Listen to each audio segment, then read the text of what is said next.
دا د کندهار د مرستون ودانۍ ده.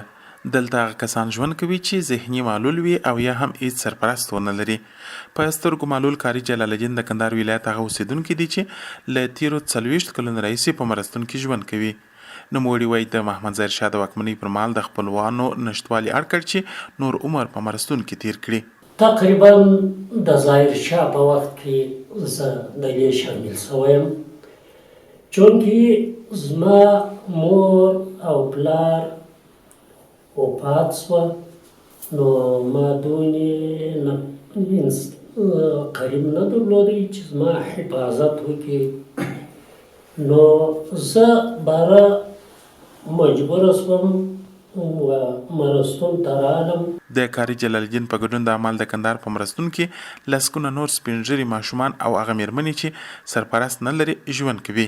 دوی وایي د خپلوانو نشتوالي او بېوزلي اړ کړي چې د مرستون ژوند ته زړه ښه کړي. زه دغه مجبوره شولم چې کور مې نه درلود، ځای مې نه درلود.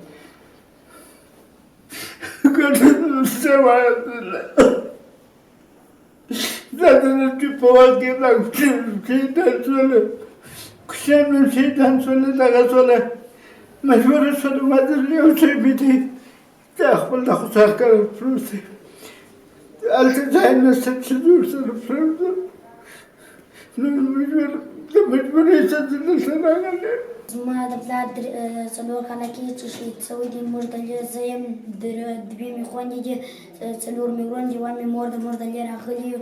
د کندهار د سرې میاشتې ټولنې مسؤلین بیا وایي په دغه ولایت کې د وروستیو جګړو او زیات غربت له امله د بېوزلو او هغه کورنیو شمېر زیاتېدونکی دی چې د ساتنې څوک نه لري. د مسؤلینو په خبره دوی د ټولو بې سرپرسته کسانو لپاره د ژوند اسانتیاوي او هغه ماشومانو ته د زده کړې زمینه برابره کړې چې په مرستون کې ژوند کوي. طبیعي خبره ده چې بېوزله کورنۍ شمېر بیخي ډېر دی،